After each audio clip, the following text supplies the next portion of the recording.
Each year, Microsoft Research hosts hundreds of influential speakers from around the world, including leading scientists, renowned experts in technology, book authors, and leading academics, and makes videos of these lectures freely available.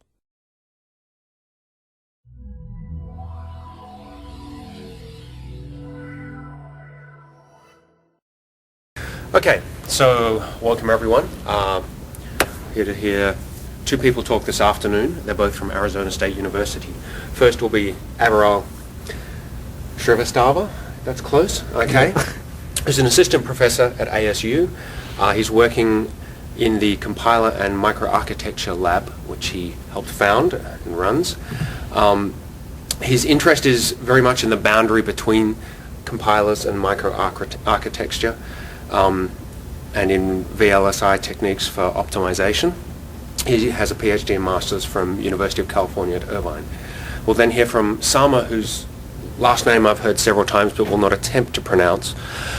He's also at ASU. He was previously at University of Arizona in Tucson. His interests are in synthesis and verification of design in VLSI, currently working on low power and thermal management, and with particular interest in the multi-core area. He has also done significant work on process variation, in particular around leakage power and dynamic performance, and has some interest and has done some work in asynchronous circuit design as well. And with that, I will hand you over to Aviral. Thanks, Kim. Okay, so today I'm going to talk about the problem of leakage power, that is power in general and leakage power in specific, and what are we trying to do at the compiler and microarchitecture level to solve this problem of leakage power. So let's start with the often seen slide that I think everybody who has any interest in power should have seen this at least 100 times. And so what this is showing is a trend of power consumption and dissipation that microprocessors are looking at. So this says that this kind of tries to ring a alarm bell to designers and users that the processor power density is going to reach nuclear reactor, rocket nozzle, and sun surface, right? So one thing that I wanted to comment on is that high power consumption or dissipation is not only this problem, but it also has additional costs associated with it. So if a chip consumes high power, you have to have very costly packaging to cool it. Then operating cost is high, that is the power that it consumes. The cooling cost becomes higher, and all of these are at least superlinear functions. Then these are for high-end systems. For portable devices, the battery weight and volume becomes high. So again, then in reliability at high temperatures, the reliability and robustness become a very important concern. And then there are environmental concerns. For example, now people know much more about penguins than they used to know 10 years back, right? So in this trend of increasing power, there is another hidden trend of increasing leakage power. So as we are migrating to the left on this technology scale, the percentage of power consumed, the percentage of power share to the leakage power is becoming much higher, and it's projected at that 65 nanometer, these leakage power will be equal to the active power. So let's have a very slight look at the details of leakage power consumption. And this diagram shows all the components, not all, but all the major components of leakage power. And out of them, the most important component is this subthreshold power, which is given by this complex equation. And the reason I write this complex equation is that from this equation you can derive techniques to reduce leakage power. So for example, if you reduce VGS, then you can reduce leakage power, and this technique is adaptive body bias. If you increase VTH, that is power gating, and that is another. So then one interesting aspect is thermal. That is, if you reduce temperature, then you can reduce leakage power. But what I want to bring from here at the circuit level techniques is that at microarchitecture level, we observe that most of the circuit level techniques require the circuit to be non-operational to be able to reduce leakage power, right? So from here we derive that to be able to exploit or reduce leakage power, you should try to increase the non-operational time of the circuit. So if you can find out or collect non-operational time, if you can increase non-operational time without any performance penalty, then it's good for reducing leakage power. Which was actually the argument was actually opposite in case of dynamic power, because there if you had a certain amount of work and you wanted to reduce dynamic power, then you should run at slowest possible voltage through the entire time available to you. But for leakage power, if you finish off early, then you can save leakage power in the rest of the time. So this is an opposite trend of what it used to be.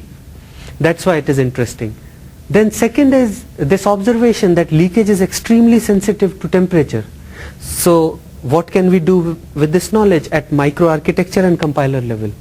One is, so we present two techniques here. That one is for thermal management of register file, because register file is known to be the hottest block on the chip. In fact, there are some videos on YouTube, actually you can see without any thermal management, the chip die starts to burn and the fire starts from the register file. So it is the hottest unit in the processor. And how do we manage that? What is its impact that we look at in this work? And then second is, since leakage depends on temperature, one technique is that you shouldn't use the hot blocks on the chip. So if you have an option, assign the job to the cooler portions of the chip.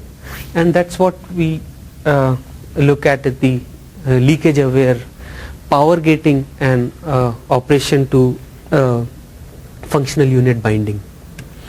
So the first technique is free time aggregation. So this is to increase the non-operational time of the processor.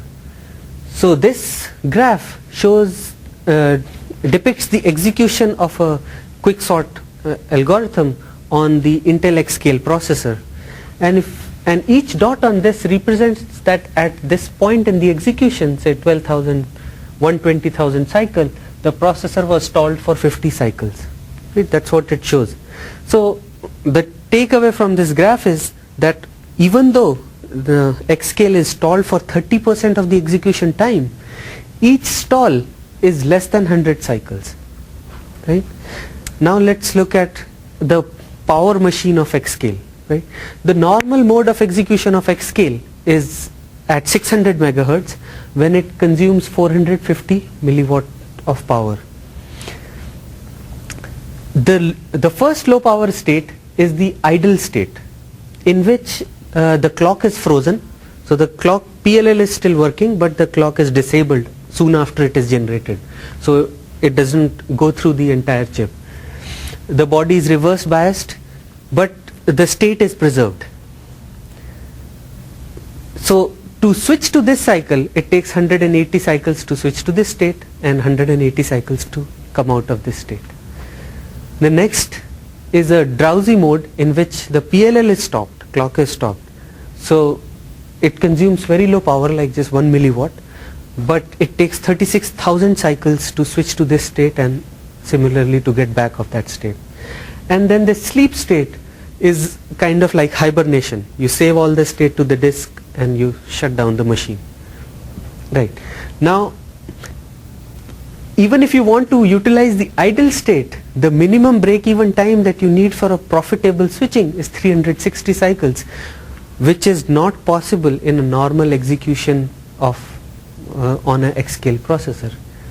So what we are trying to do is to, if we can collect these free times together and create a larger free time, then we can profitably switch to low power mode, and that's the idea behind this.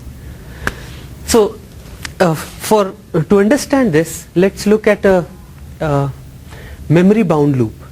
So memory bound loops So we define two parameters of execution. One is a compute time and one is data transfer time. So computation time is that assuming that all the data is present in the caches, how much time does it take to execute one iteration of a loop, right? And data transfer time is that what is the time that it takes to transfer the data from memory to cache, between the memory to cache, the data required by one iteration of a loop, right? So now if the data transfer time is greater than the computation time, then the processor will stall. It's not possible that you can avoid the processor to stall, right? The processor will stall. So for example, this is an example of a memory bound loop in which you have to get 3 arrays and there is just one addition that you have to do, right? So this is an example of memory bound loop. So on X scale, its execution looks like this. The processor activity is discontinuous, the memory activity is also discontinuous, right? Now the simplest technique to make the memory activity continuous is prefetching.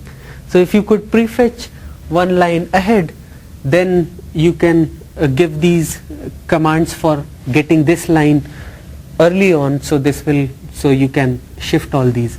So because of this, the memory activity becomes continuous, but the processor activity still remains discontinuous, and that's because it's a memory bound loop. The data transfer time is more than the computation time. So however, since now the data has arrived, you don't have to wait for the data, so the execution time improves. That's the basic prefetching. But the processor activity is still discontinuous, and that's to save processor energy. What we like to do is to collect all the execution on one side and create a free time for the processor when we can profitably switch to the low power mode. So this is what we want to achieve, and now into how we want to achieve this. So how we propose to achieve this is basically through a prefetch engine which is smarter than just short prefetches that we have in current processors. So what we propose is that we should have a programmable prefetch engine which is compiler controlled, right? The processor will tell the prefetch engine what to prefetch and when to wake up the processor, because after that this processor is going to sleep. Okay, so then the prefetch engine starts prefetching. So it starts prefetching by inserting requests into the prefetch buffer, and most machines are designed in this way that as long as this request buffer is non-empty, the traffic in this data bus will be saturated, right? Because otherwise it would be a bad design actually, that there are requests but your data bus is free, right? So then the processor goes to sleep and the prefetch engine continues to fill in requests into the request buffer. The processor continues to sleep, and at some point of time, the pre-calculated point of time, the prefetch engine generates an interrupt to wake up the processor, and then if you can time it well, we'll see how to time it well, but if we time it accurately, then you will have no cache misses and you can have no performance penalty, and that's the whole idea of this technique. So this is a cooperative approach between microarchitecture and the compiler, right? So the microarchitectural support that we need for this is that processor should have some extra instructions to instruct the prefetch engine. So it needs to tell the prefetch engine that prefetch from address A, L lines of data starting from address A. So this is a new instruction. Another instruction should be that set processor wake up time. So what this means is that after you have requested for W lines, wake me up, right? And then the processor should have the capability to go into a low power state, of course. Then it should also have the capability to wake up from the interrupt from the prefetch engine. The prefetch engine should be able to insert a request into the request buffer. So now there are 2 sources into the request buffer, so you have to add support for that. Then the prefetch engine, so if there are multiple lines that you need to fetch, like for the previous program, then you would do a round robin on this, or some policy on this. Round robin is the simplest one, and prefetch engine has to generate a interrupt to wake the processor, and then after the job of prefetch engine is done, it should disable itself. So compiler support, that's the more interesting part of this approach. So eventually you want to achieve this kind of execution, right, where all the processor activities aggregated at the end of it. So this time is spent for getting the data from the memory to the processor, but processor means the cache. Now the cache is of limited size, right, so you can only bring data until the cache is not full. After that you have to stop, execute, and then figure it out. So you may need to tile loops, right, because a loop may access 1000 lines of data, but your cache is only 100 lines. So you have to divide the execution into 10 such instances. So in every tile of the loop, this thing will happen, right. First it is the processor is in sleep, then it wakes up and works on the processor.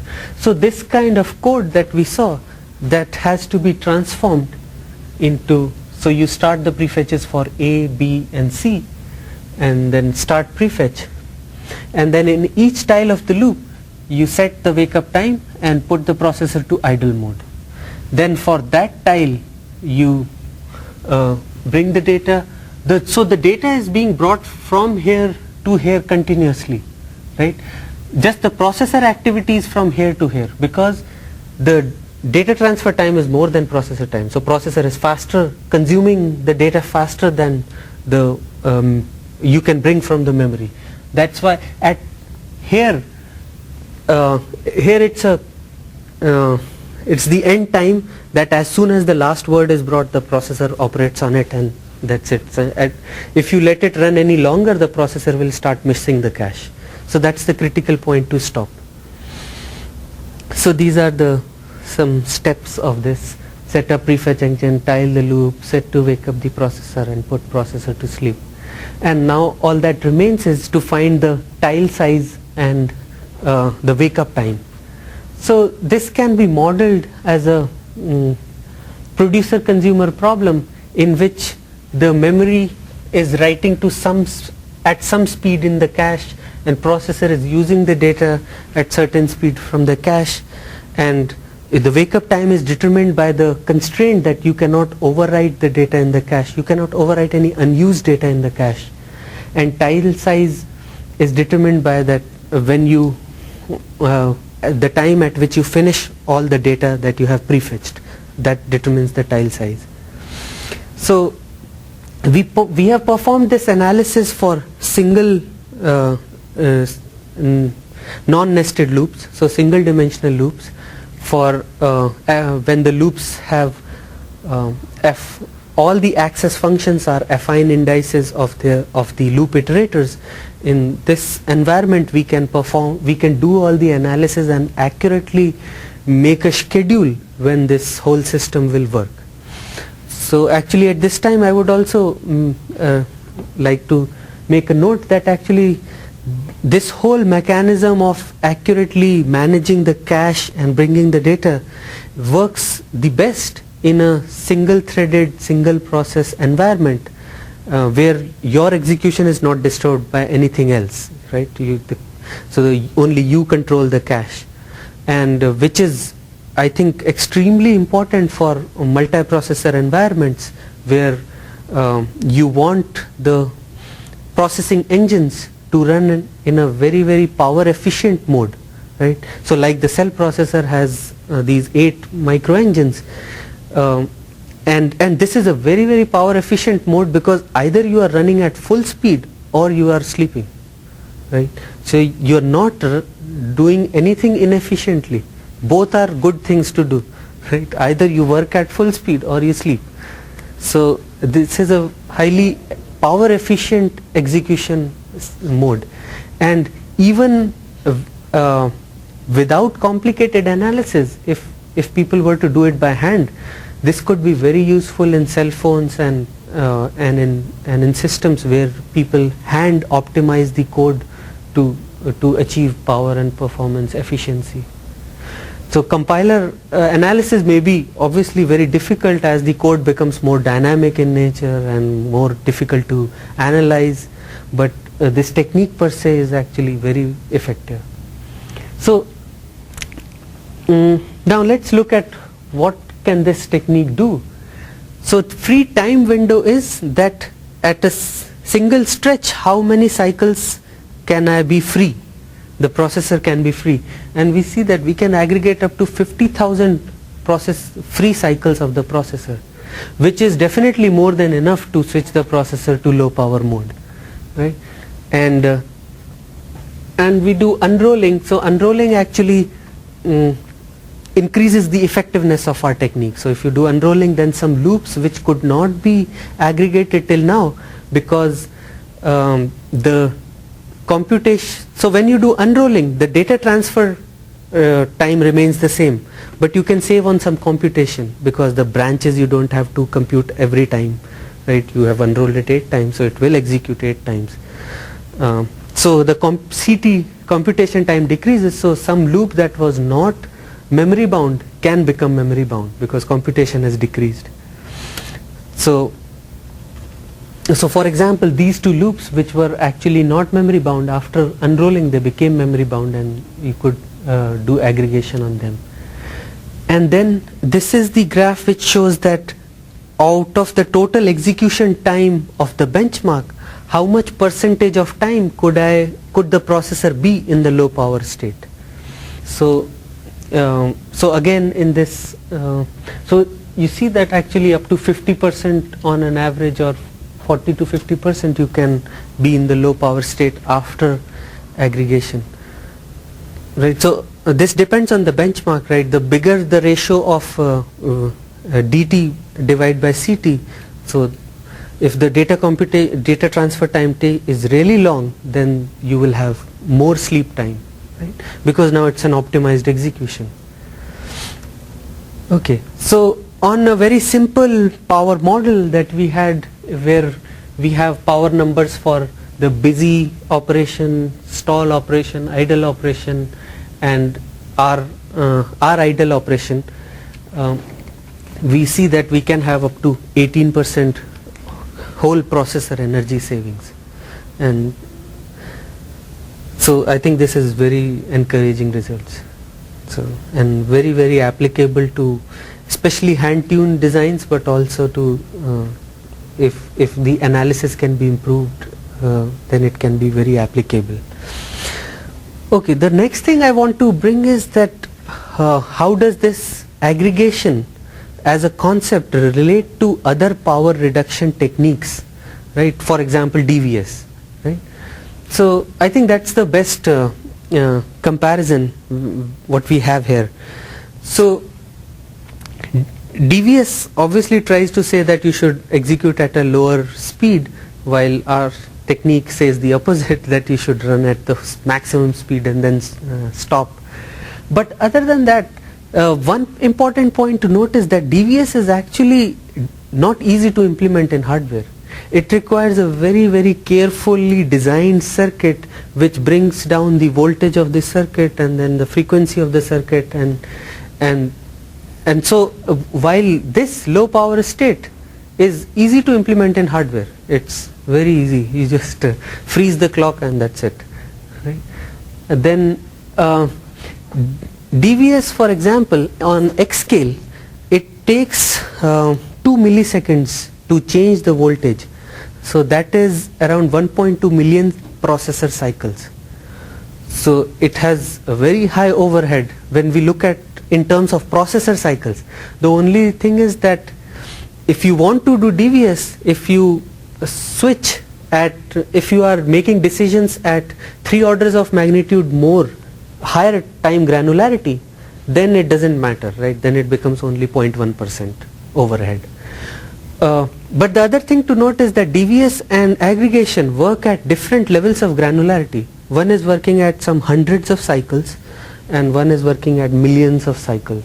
So you could actually do both of them. You could first do aggregation to remove this lower level suboptimality, and then you can do a DVS at top of it. So there is a hierarchical approach is possible to this.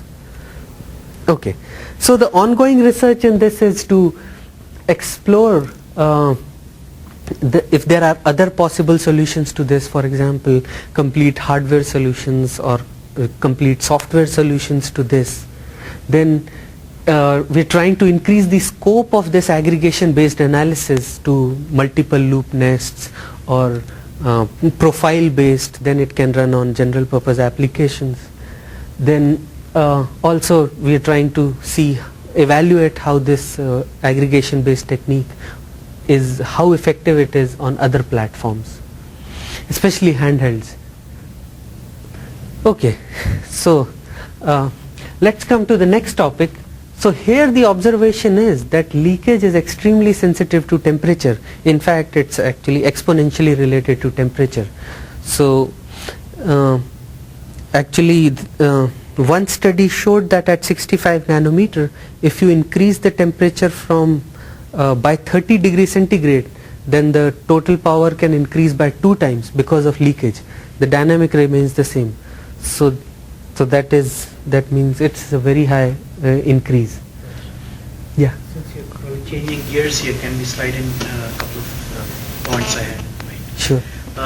So for to calculate the tile sizes and to optimize on that, you said that for these kinds of simple cases where you have affine functions of the indexes, things are a little bit easy. Right. So one comment I had about that was that for different loop structures or different kinds of computation, the way you configure the loops, etc., are there some approaches to have general, canonical forms or something like that, where you can actually lay down, how the tiles are computed? I mean, what is the function?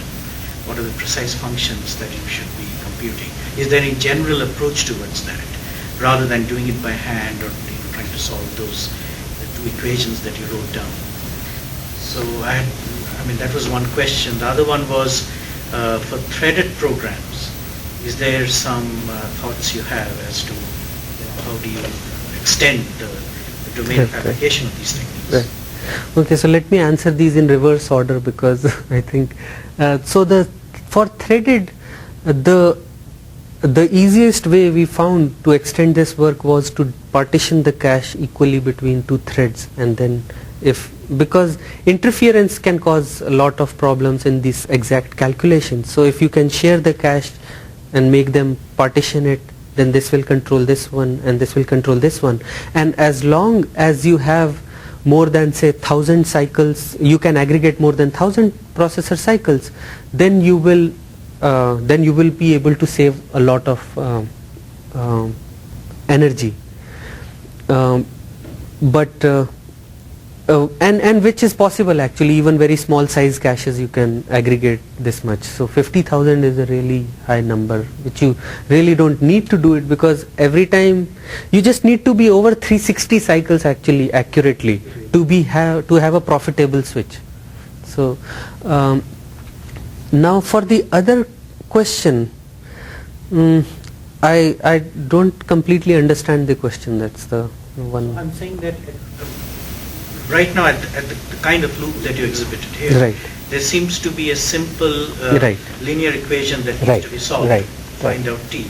I'm just wondering that for more complex loop structures, right, is there some more generic approach, either something like stencil computation, something that makes it a little bit more generic to apply? Do you see right, that kind of thing happening actually? First thing is that in general, even this when the access functions are affine indices of the affine functions of the loop iterators, in general this can be very, very complicated, and this whole analysis can be done. There are libraries to do this actually. Omega is a library which you can use to compute unions and intersections of these sets, to compute all this theoretically. But if they are actually like an array is indexed by the element of another array, then all these things become too complicated to be analyzed by the compiler, and the only way in that scenario is either a profile based, right, or a dynamic speculation based, prediction based approach. These are the practical approaches, because even for affine indices the analysis can become very, very complex in multiple dimensional loops. So that's what we are working on actually currently. So, and one more comment about the DBS and the way that the DBS approach could be kind of working in tandem with this, right, particularly for more dynamic kinds of computation where you don't really know what kind of data you're going to be operating on. Right. You may actually do either kind of a predictive DBS Right. policy Right. or a speculative. Right. Or they do a feedback based. Right. These are the three main things. Right. So one quickly, the slide you had that had the comparison of 4 different algorithms before we had 15% cadence. Right. Right. Well, could you just quickly describe what the different? So yep, next one. No, other way. Or this one. That one, yeah. Yeah. So you have linear wavelet compressor, that's doing compression. Right. So these are actually all multimedia benchmarks. Okay. So they are processing multimedia, because the loops in these multimedia benchmarks are much easier to analyze. So we can actually, that's why I'm saying that for handheld and multimedia applications, this is very, very applicable technique. Right. Okay. Let's go to the next thing. So next thing is that we observe is that leakage is extremely dependent on temperature, and high performance chips are now running under thermal constraints, and one of the biggest problems now is register file power density. So register file is the hottest block on the chip, and so it consumes high power. So it can consume up to 25% of the processor power. It consumes 16% in the Motorola M-Core processor, but it can consume up to 25% power, so it's very high. And so not only that, but it has high power density because it is handcrafted for performance, because it is one of the most important contributors to the cycle time. So register file access determines the cycle time of the processor. So it is handcrafted, so it is very small in size, very high access frequency, and so it's very high power density. And then the problem is that all these wonderful work that people are doing to increase the performance of processor, that in turn increases the access rate of register file, and it increases even further, right? So there is and there will be a continuous trend of increasing register file power density. So here we plot execution time versus temperature graph of register file, right? So, and we do not have any thermal control, no temperature control. So you see that actually, so this is for Alpha DEC 21364 processor floor plan and at 45 nanometer technology, and this is a tightly coupled dynamic thermal leakage and performance simulation, right? So it computes the dynamic power and leakage power, it computes its effect on the temperature, and from temperature it again computes the leakage power, and it computes the whole loop and with performance metrics. So you see that actually 100, which is considered as the critical temperature for most dies nowadays, the temperature goes well beyond 100 to 132 and so on, right? So so the normal or the default policy that was proposed for this is called stop and go dynamic thermal management. Stop and go policy, what it does is that it creates a lower threshold, and then as soon as the temperature reaches 100, it stops the processor. When it comes below 90, it starts it again, and so the execution will something look like this, and this results in an increased runtime, and this is actually a 40% performance degradation. Right? So in high leakage processors at 45 nanometers, you can expect a 40% performance degradation just because you have to stop because you cannot exceed the thermal boundaries. So now one of the reasons why this is a bad idea, this stop and go, is that it's catastrophic in nature. So as the temperature reaches 100, you just stop all activity, right? Some gentler techniques would be better, and so this technique is periodic stalling, right? That if you like stall every 7th cycle, then you would increase the temperature more slowly, right? And so what happens? So if you do that, then you get a 22% or actually you get some performance improvement.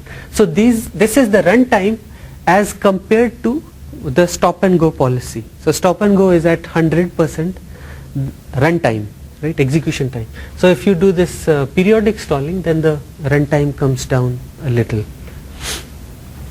right, like 3% or 4%. But still, both these techniques or thermal management techniques as we know them today are all overkill in some sense, in the sense that just because the register file is hot, you are stalling the whole processor, right? That's an overkill. So to fix this, Skadron et al. From University of Virginia, they proposed a dual register file architecture, that you have two register files, the near register file and the far register file. And so what you can do is you can place the far register file in some cooler regions of the chip. So this is the original register file, and this is very hot, this is hot, this is hot, this is hot, this is hot, and this is hot.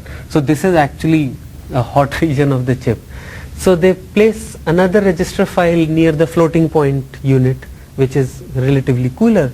And so now, but the problem is, since this is far from where you need it, there may be an access penalty. There may be. So conservatively they assume that the access latency from this register file is 2 cycles. Now the question is, okay, so this is the architecture. Now how do they compute in this is that they start with the execution with the near register file.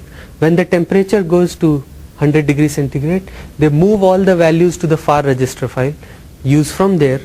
Then when the temperature goes down, they move everything back, right? So this is what they call migrating computation, right? So this has some, this still does better, because now you now you still doing some computation even while the processor is, because that register file is hot, you're not stalling the whole processor, you can still continue computation. So we liked this architecture and we wanted to develop better techniques for this. So we started this, and the first technique that we tried was a periodic transfer, right? So we made it gentler. So once every 7th cycle we map the destination of every 7th instruction to the far register file, right? So that is a more gentle process, but it is actually worse than this technique, right? So so there is still some scope. But the interesting thing now is that now you can choose which instruction to map to the far register file, and now you can choose that intelligently, and this is the idea behind this. So if this is the instruction sequence, then what you can see is, so this is a multiply operation, right, which generates R1, and this is an add operation which generates R2, and this instruction uses both R1 and R2. So if the operation latency of multiply is like 4 cycles, then you know that this instruction will stall. It will stall because of R1. R1 is not ready. That's why it will stall. When you know that R1 is not ready, then R2 can be mapped to FRF. So you can hide this performance penalty, right, and save this time. So we implemented this whole technique in hardware. So this is the instruction queue. It keeps on, it tracks this and it finds it out and maps those, renames those registers to the FAR register file. So this is much better. So now we can, we reach at this point now only 12% performance penalty remains. Right? So this is very interesting. But this whole circuit for analysis is very big, and it consumes a lot of energy. Actually, it consumes 0.56 microwatts of energy. So actually these all experiments we just finished last week. So I got the number this right. Analysis is done by what? Specific circuit? Right. So we introduced this extra circuit right, inside the renaming logic of this. So this is better, but it has an energy impact. So our idea was that okay, this analysis can be done in the software. Compiler can do this, and it can mark these destinations that okay, this needs to go to the FAR register file, and then you can avoid all energy impact. So what we assume that we have an architecture in which this register R9 will always map to the FAR register file. So if we select the instruction and we find out the variable that should be mapped to FAR register file, then we register allocated to R9, and then the architecture will do its job, right? So in the compiler we have a compilation technique which we developed on GCC 2.6.3, in which we compute these two cost metrics. Performance penalty, which means that if I move this variable to FAR register file, what is the performance penalty I'll have? Because every time you access this variable, you will have 2 cycle access penalty, right? Unless you can hide it. And what is the RF reductions that you can get? How do you select that variable? So we select, compare all the variables. We compute this cost metric for all variables. So cost for all pseudo registers. Right? So whichever gives the minimum one, right? So we choose from the minimum performance penalty ones we choose.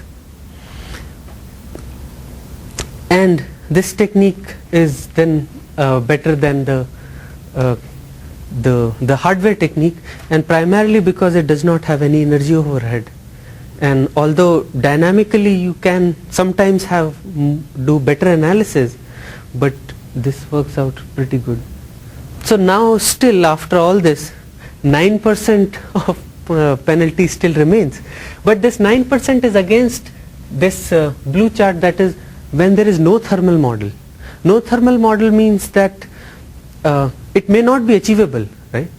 So we don't know how far we are from the optimal, but it's quite close actually. We've on a total we have achieved 22% performance improvement from the baseline. So the future work is trying to look at other hotspots in the processor. The second most important hotspot is the ALU, and if we can develop some other techniques for ALUs, and also we want to compare this results with voltage scaling DVS, that if you just slow it down so that the temperature never reaches 100, then what is the performance penalty? So that is what we have to still compare. So in addition to this, what I am not presenting here is our leakage aware power gating techniques and operation to functional unit binding mechanisms, which is something. So what we do here is that actually I have just one slide for this, may be interesting. So there are some CMOS leakage sensors which can be built on CMOS, and they are extremely small.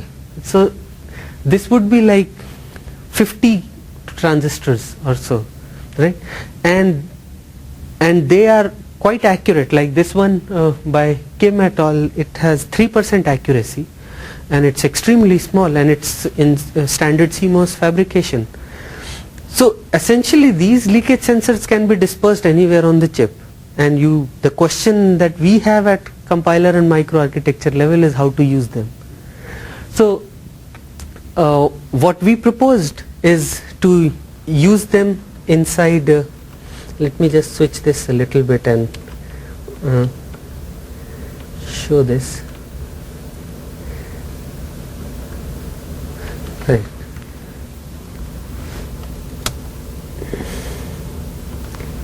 So what we proposed was that we should have leakage sensor inside each ALU. Then you can read these leakage sensors, and then you can issue operations to ALUs that will leak less. Right? What do you mean by that actually? This is not active current, so what do you mean that issue operation that will leak less? What are those kinds of operations? Right. So the architecture here is that every cycle you get 4 or less instructions, right? So you get, suppose in some cycle you get only 2 ALU instructions. The question is which ALU should run them, operate them. So you have leakage sensor values, then you can issue it to the ALUs which will leak less. Is the leakage at that level going to be directly linked to the temperature, or are there a number of other factors? Well, yeah, that's interesting thing. So leakage, so there are thermal sensors as well, Yeah. right? But thermal sensors are actually bigger than leakage sensors for some strange reason, because actually what you compute is the leakage, and then you compute the temperature from that. So leakage is actually more direct measurement. That's a more efficient way of measuring essentially the same thing. Right. So, but this measures not only the effect of temperature, but the leakage of 2 ALUs can be different because of process variations, right? Just because of process variations they can be different, and that's why we have so this technique, if we do this is both sensitive on temperature as well as process variations. And so our experiments were actually we generated 1000 die samples with process variations in them, and we did all these several operation to functional unit binding mechanisms. That's what this is, that which operation goes to which functional unit. So this is the traditional binding mechanism, that if the operation is in this slot, then it will go to this ALU. If it's in this slot, it will go to this ALU. So direct map, so that there is no overhead. This is our technique, leakage aware OFPM. So now you want to have this flexibility that you can send it anywhere based on the leakage values. So this is the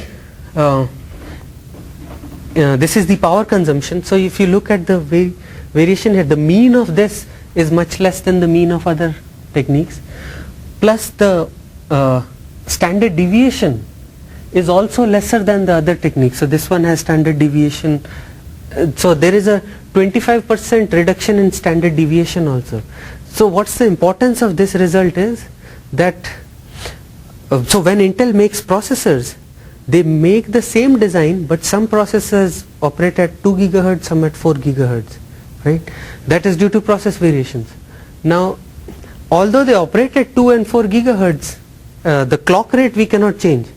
But when you compute the performance in execution time, we will reduce the variation in execution time. So we can reduce the variation in execution time by 25% by doing this. And actually almost identical is the technique for power gating. So in power gating we first find out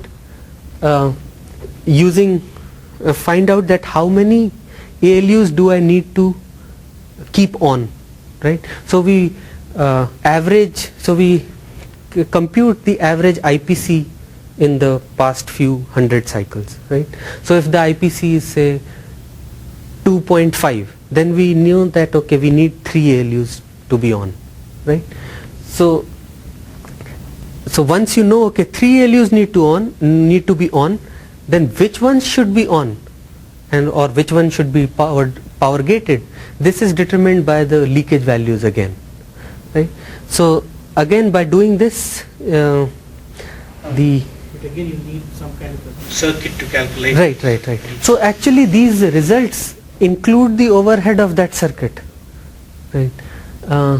So again, our technique here is leakage aware power gating, and as compared to the other techniques, our power gating achieves 25% reduction in standard deviation of the total FU energy, plus it's the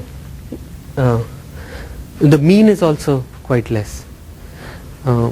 So, and then actually you can combine both of these together. So you can do both leakage aware, because you already have leakage sensor there, all the circuitry there.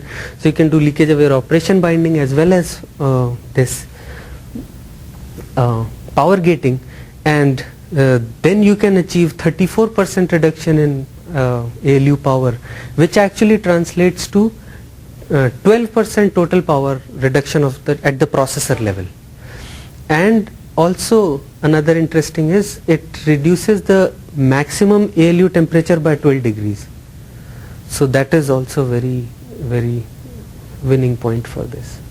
So these are the kind of things we can do with leakage sensor at the circuit and microarchitecture level. So that's what I wanted to show. And if we can just go back to the conclusion slide.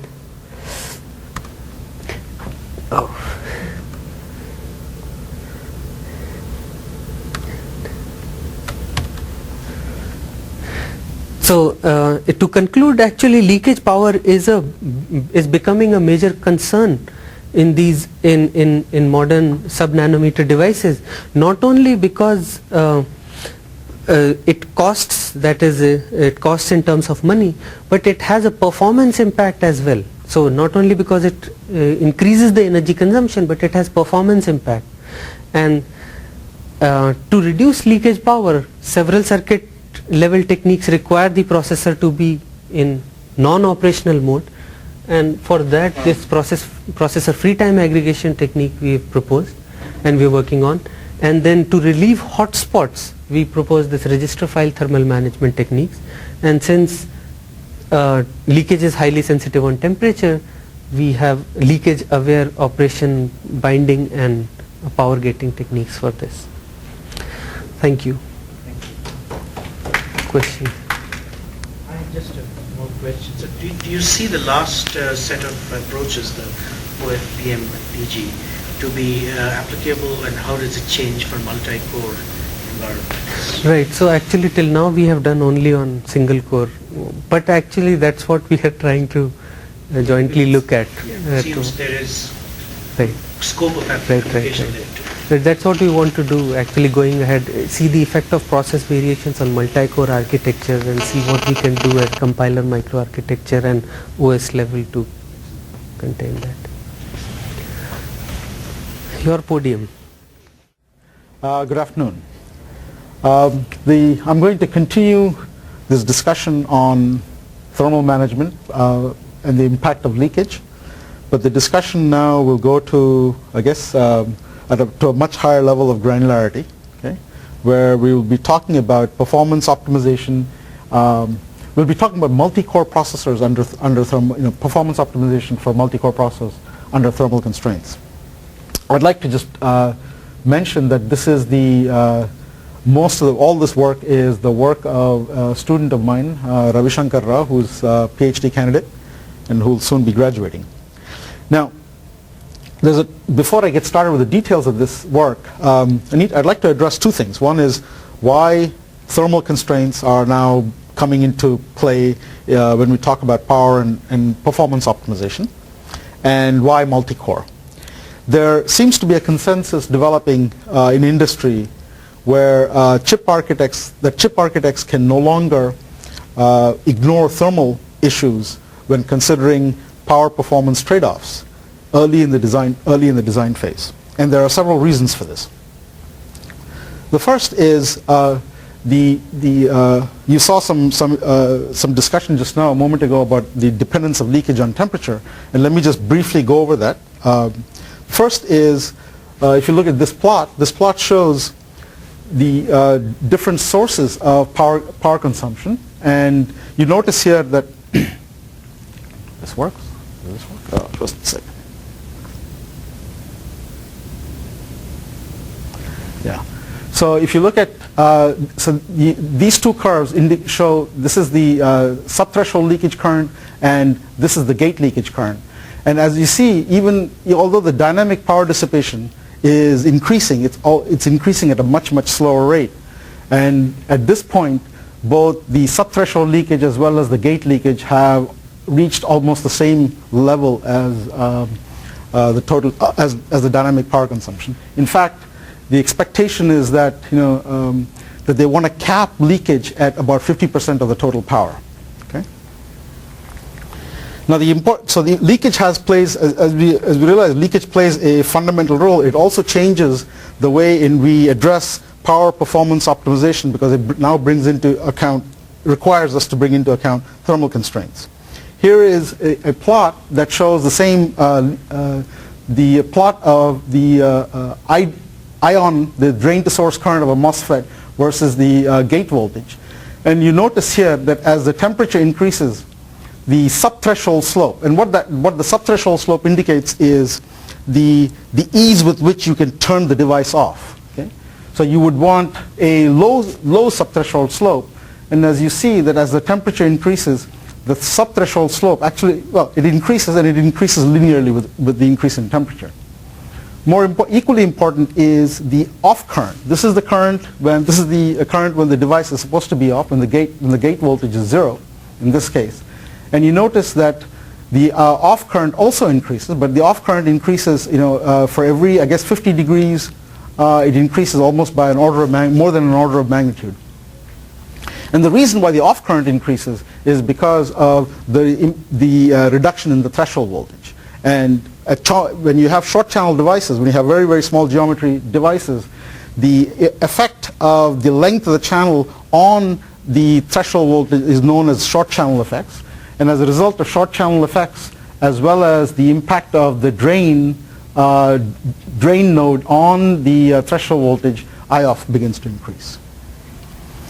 The next component of this is if you look at the bottom table, this shows the carrier mobility as a function of temperature. The carrier mobility for both NMOS and PMOS, you notice that it degrades considerably. So from 25 Celsius to 125 Celsius, you get a 50% reduction in carrier mobility. What does this mean? Well, if it translates directly to performance degradation. So here's a sample of 3 different types of adders: a Brent-Kung carry, and like a ripple carry, and an array multiplier type adder. And the performance degradation correlates very closely with the reduction in carrier mobility. So what do we see here? First is that, of course, leakage, the important leakage dependence on temperature, and this changes to a large extent, just changes the optimization story quite a bit. If you look at this diagram, all this shows is that now these 2 components, the dynamic power, until now, when low power optimization techniques, whether it's device level or circuit level or microarchitectural level, to a large extent focused on the speed versus power relationship. Okay? And initially it was the dynamic power consumption, and later on there's been a lot of work in developing new circuit architectures and new methods to control leakage as well. But with the scenario changes now, because with the increase in leakage, the impact of leakage on temperature. So as the temperature increases, that temperature also increases the power consumption. So it increases the leakage as well. So there is a coupling effect between temperature and leakage. We also saw a moment ago that the dynamic power consumption, since the power consumption increases, if the power consumption increases, the temperature goes up. Therefore, it's this combination of the relationship between temperature and power, and both of them affecting each other. Ultimately, it's going to affect our decisions on how to control the speed of the processor. Okay?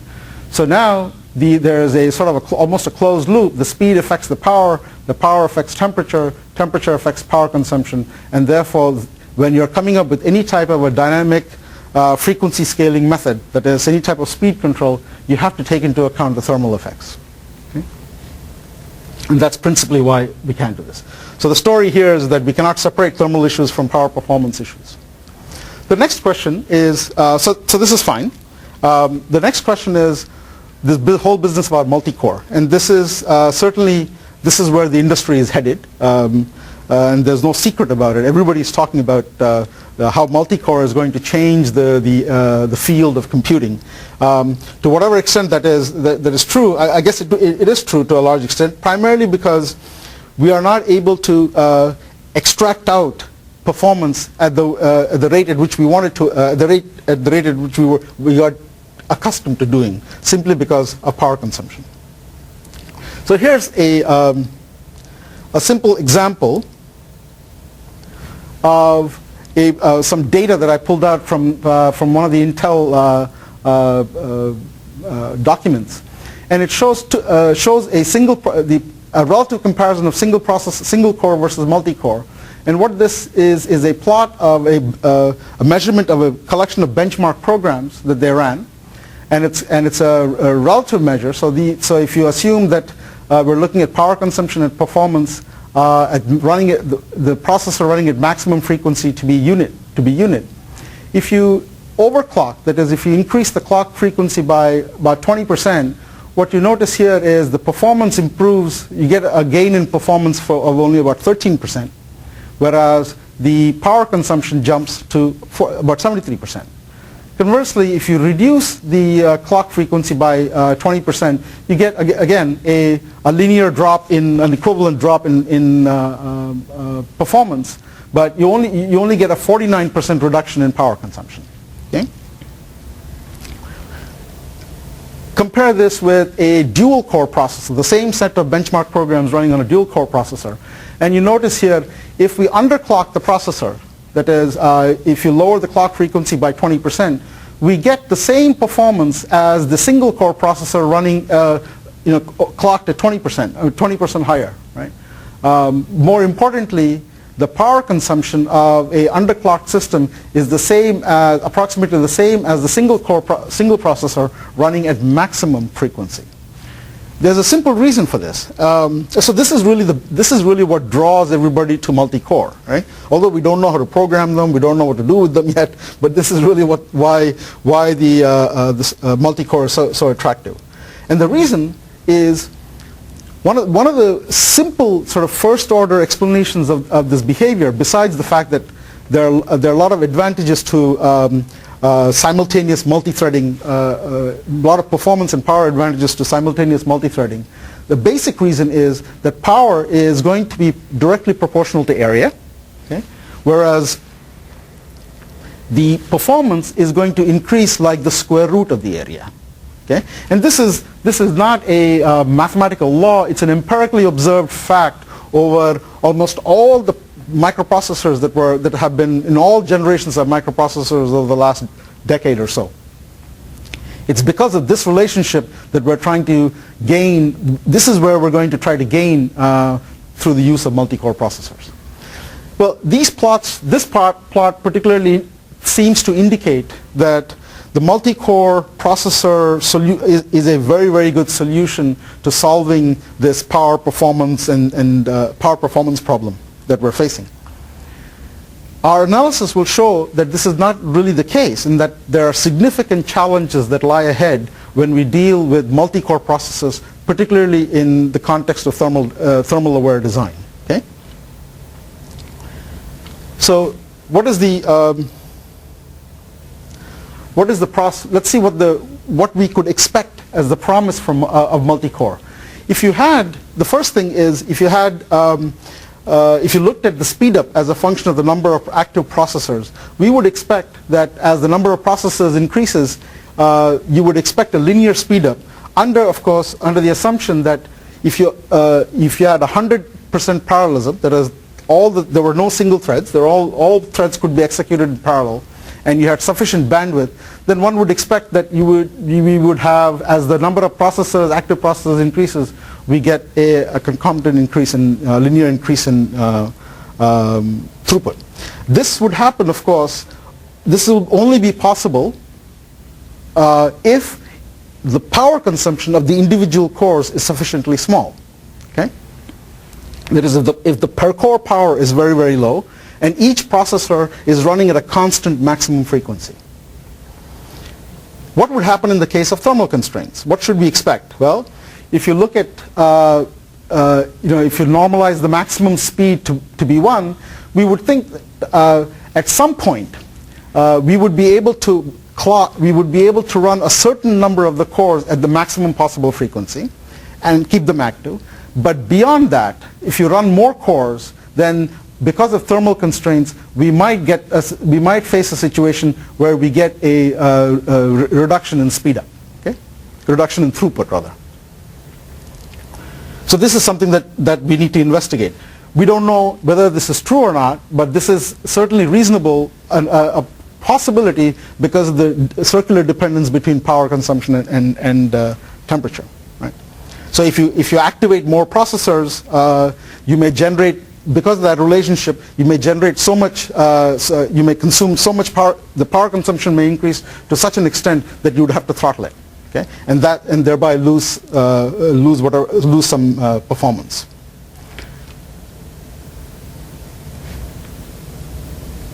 Okay, so this is where in the first case where there are no thermal issues, and the second section of this is throttling due to thermal effects. So thermal constraints will cause this performance loss when we have more active cores. Another way of looking at this is if you had, again, if I look at the number of active cores, we can have several different scenarios where if you have very, very low power application running, then you may be able to run all 8, in this example, all 8 cores active at maximum possible speed, and you'd get a linear speed up as you increase the number of cores. If you had a medium power set of tasks or medium power cores, then you may get a sublinear speed up in performance, but you would still get an increasing function.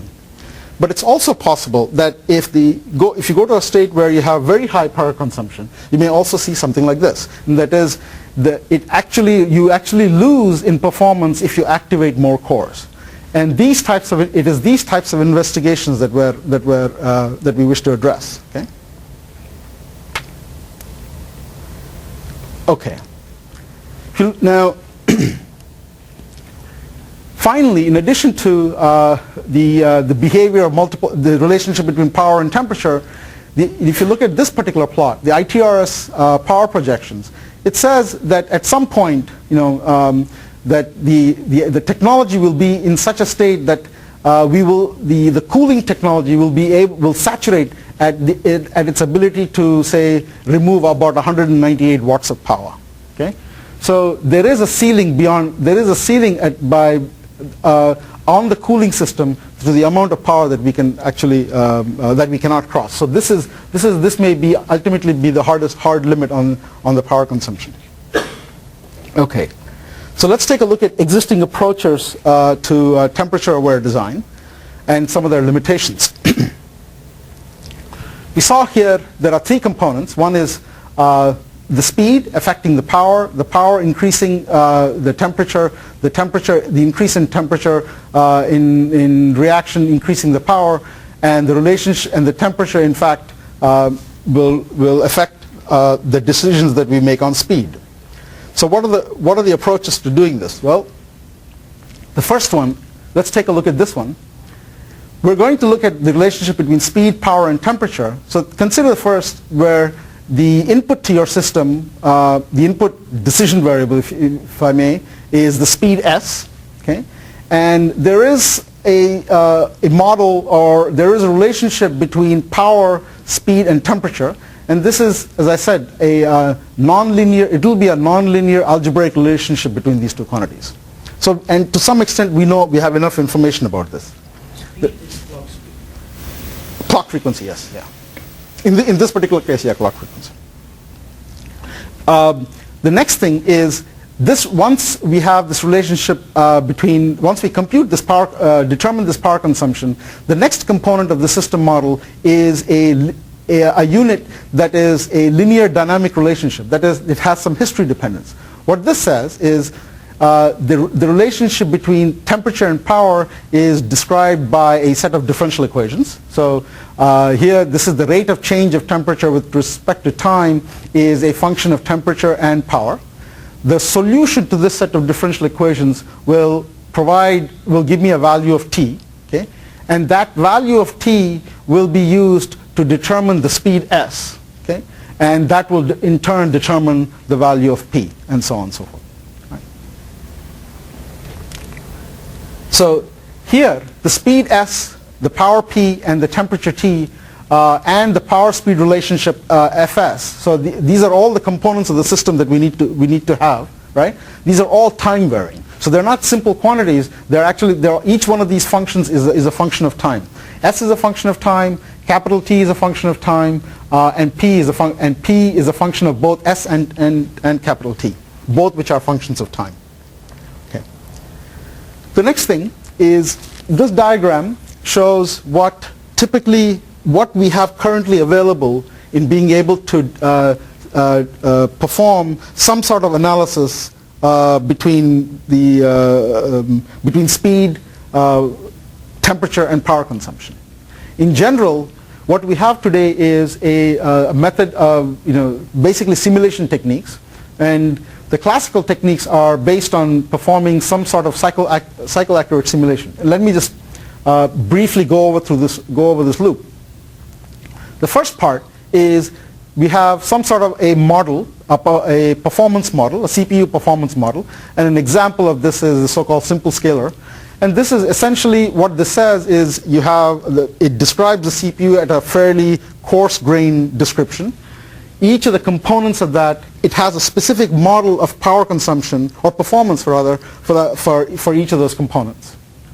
And you simulate a benchmark program, okay, using the cycle accurate simulator, and then you collect statistics on the usage statistics of each component. Okay? The next component, so we obtain this information. In addition to this, we have what is another building block of this simulation environment is a power estimator. Okay? An example of this is PT Scalar, and this is a microarchitectural level power model. So for each of these components, this will estimate the power consumption given these performance statistics. So if you have an ALU and you know the amount of activity in that ALU, you will be able, and it has specific equations that relate. Say, for example, if you had a memory unit, the width, the memory width, or if you had a register, the width of the register, the ALU, the number of inputs to that ALU, and so on and so forth. It has these power estimators are essentially simple functions that relate these usage statistics to the power consumption. So you have that as well. Okay. So you run a program, you collect the statistics, and then you apply these, you compute these equations, and you generate these power values. The next thing is this power consumed. So now you have numbers for the power consumed by each functional unit, and that power consumed by each functional unit must be fed into this temperature simulator or temperature estimator. Okay? An example, and probably the most useful one, is the so-called hotspot that's publicly available. Let's take a look at that for a moment. Hotspot uses a very simple but effective analogy between thermal concepts and electrical concepts, and constructs a fairly comprehensive RC equivalent model of the system. So here I'm showing you an example of a chip partitioned into it's either one or more chips, but let's say a single chip partitioned into a collection of functional blocks. Okay, that chip is going to be sitting on top of what is called a heat spreader, directly on top of a heat spreader, and that heat spreader has four other protrusions from coming out from the center of that spreader. The next component of this package, so this is the chip and all the green components of the package. The next component of the package is a heat sink that sits right underneath that heat spreader. And that heat sink is also, in the hotspot model, is modeled as a central piece and 4 additional segments sitting around it. Okay? And each of these segments is modeled by an RC equivalent circuit. The R representing the thermal resistance, okay, and the C representing the thermal capacitance. In addition, so we have 5 components in here, 5 components in here, that's 10 components, and then the entire cooling system, which essentially has the highest value of R and highest value of C, is lumped into one RC value. So we have 11 components in here, RC components. And the power consumption here of each functional block or of each unit on that chip is modeled as an independent current source. Okay, and so this is the structure of such a model.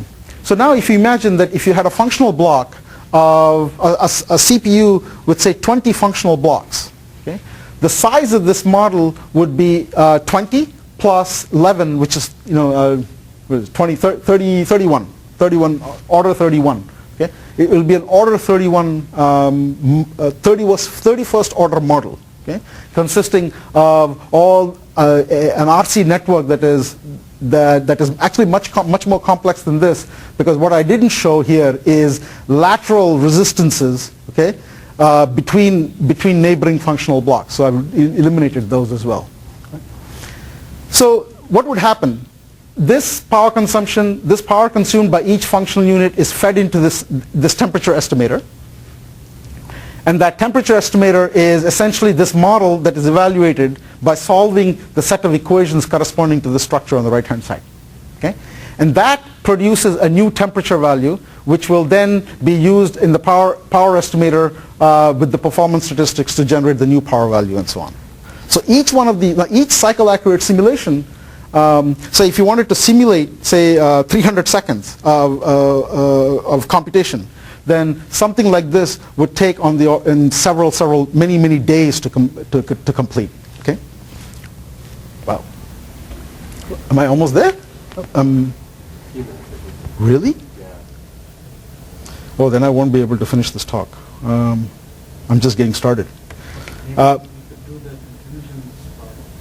Okay.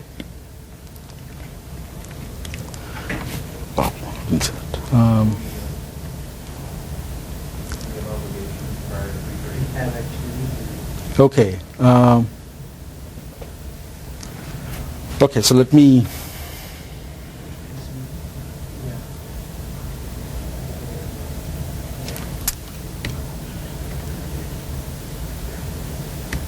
Okay, so what I'll do is let me quickly jump to what we're trying to do. We developed a mathematical framework for essentially generating analytical expressions that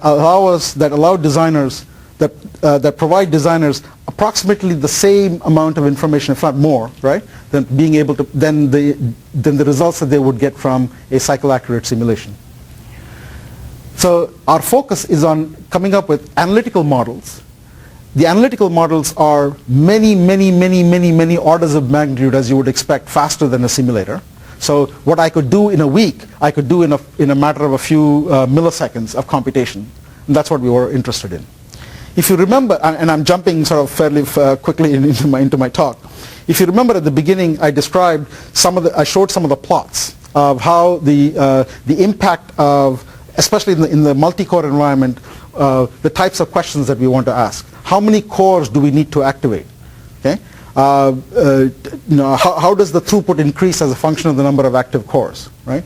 How is there a critical number of cores beyond which the speed up the performance improvement degrades? What is that critical number of cores? These are the types of questions we'd like to be able to answer. Okay. So in getting through this. It would be difficult to, okay, so these are the metrics that we want to relate. That is the design parameters that we have, which is the supply voltage, the clock frequency, the thermal threshold, package characteristics, right, and maximum power density. These are the things, these are the knobs that I can control. And these are the quantities that I'm interested in. That is, what is the total throughput, the total power, the maximum chip temperature, and in fact, we can also include cooling costs as well in the analysis. So in doing this, I'm going to very quickly go through the models, just to give you an idea. In fact, I already described this, and we can sort of justify the application of we can justify some of these assumptions a little bit later on. But essentially, we have a collection of processors and N cores. Each core is broken down into a bunch of functional units. Okay, and there we have power data, both dynamic power as well as static power associated with each of these functional units. Okay, Static you mean leakage. Leakage, yeah, subthreshold leakage, yeah.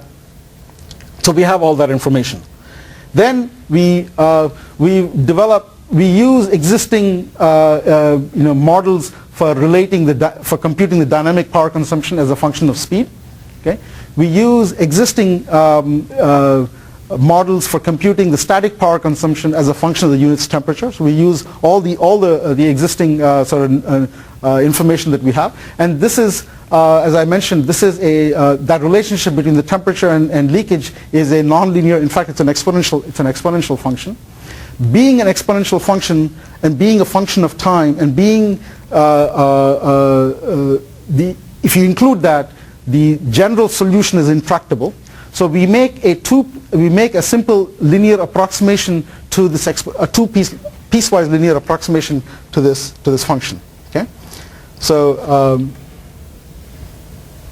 this is the type of approximation that we're making to the linear approximation to the leakage dependence on temperature. I'm going to skip the modeling, the thermal phenomena. The only thing that you need to keep in mind is the voltage here corresponds to the temperature difference between 2 points. Okay, the power corresponds to you can think of power flowing as just as current flowing, and then we have the thermal resistance and the thermal capacitance of the R and C values. Okay, and you can see that if you had such a structure, given a physical structure of this form with a bunch of cores and a heat sink and so on, associated with each of these we have an equivalent RC model, and we can piece together these cores and heat sinks and heat spreaders and construct an RC model of this form. Okay, including the die, the package, and the cooling unit. Okay, so this is the structure that we have. This is what hotspot would produce. And what we've done, as I mentioned earlier, that if we had n cores, then we would have 20n plus 11 core, 11 system model, and which we cannot solve analytically.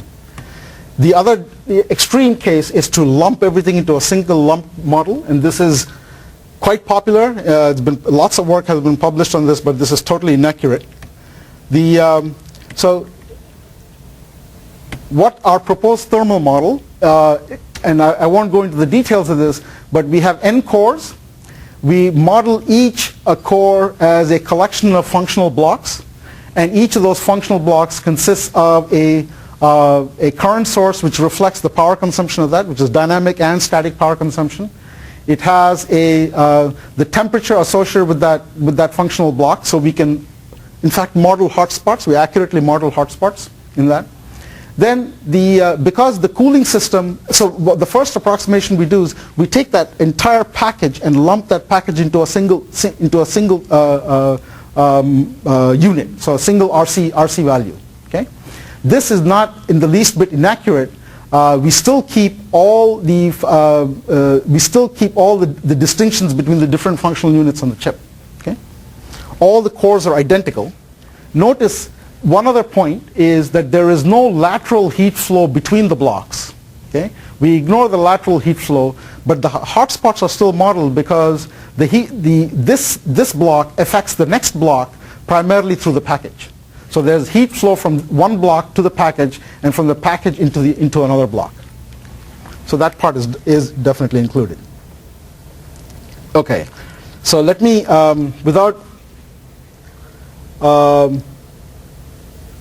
I think I'll skip the equations, but just to give you a flavor of the kind of equations that we have. this is an important, I'll just show you one or two of them and then proceed with the conclusions. What this says is, I'm looking at the analysis in steady state. So you notice in that previous diagram, all the capacitances have been removed, okay? And we made a simple piecewise linear approximation.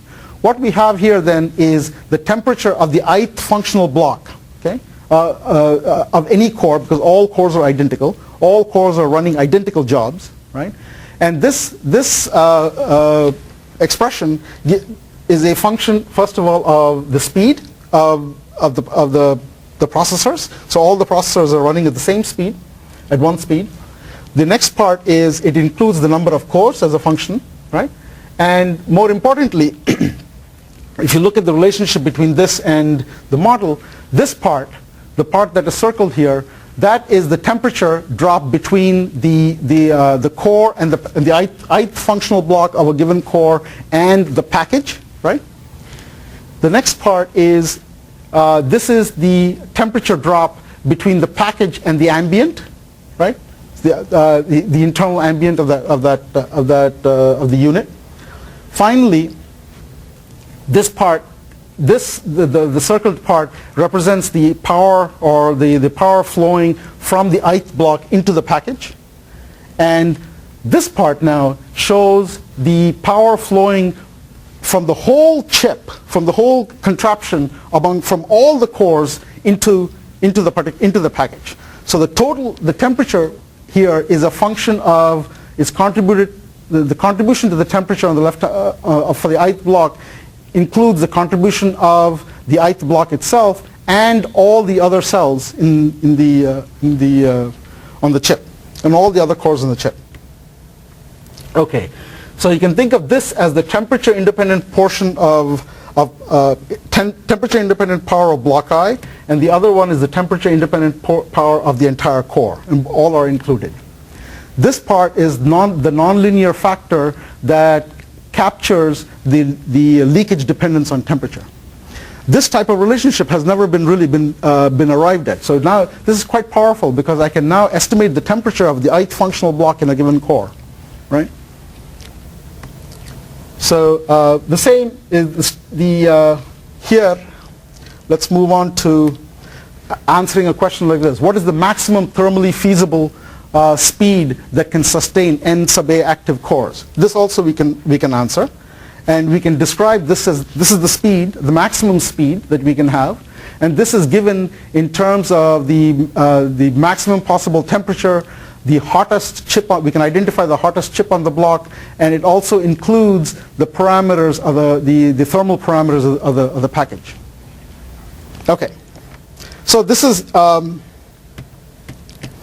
so we have, in this particular example, this particular equation shows the number of cores that I can run, the critical number of cores that I can run at the maximum possible speed without throttling. Okay, so these are the types of equations that we have. So let me, I have to go to, I guess, so these are the numerical results.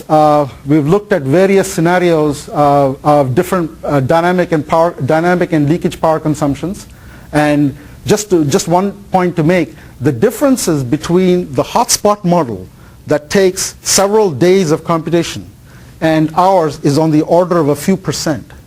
Okay, and that's the only thing that I need to tell you right now. And so let me. This is for the single core problem that we solved. So let me do this. Let me just summarize and conclude. Go to my conclusion slide. We proposed the system level analytical models for multi-core processors that for power, performance, and thermal trade-offs. We've demonstrated these to be extraordinarily accurate compared to the amount of computation time that is required. We've generated expressions for the speed up and power versus the number of active cores. This is, so system designers now can actually sit down and look at the class of programs that they may be running on our system and decide what would be a feasible set of cores that they should use. It allows designers to integrate these type of thermal constraints into their analysis. Certainly significant reduction in computation time is also given here, right? the last part is the future work, what is currently in progress. And this is, we're extending this work to look at the amount of parallelism, to write these expressions in terms of the amount of parallelism in the code. Okay? So in terms of the number of threads, as a function of the number of threads. We're also looking at task migration. In all of this, all these processes are running the same code, same program, and there is no movement of jobs from one processor to another. So we're going to examine task migration on multi-core performance. The really interesting stuff comes in these two parts, which is the asymmetric multiprocessor. So not all cores are going to be identical. We're going to have lots of very simple cores and maybe one or two, maybe a few very complex, advanced, high-performance cores. And finally, we're going to investigate the effect of process variations. So we don't have, again, this is a sort of asymmetric multiprocessor in that each core has distinct power performance characteristics.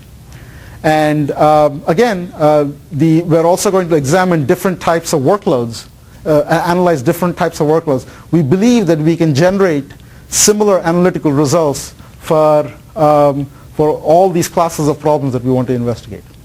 And I apologize, I didn't realize that I went over time so much. You took my time, didn't you?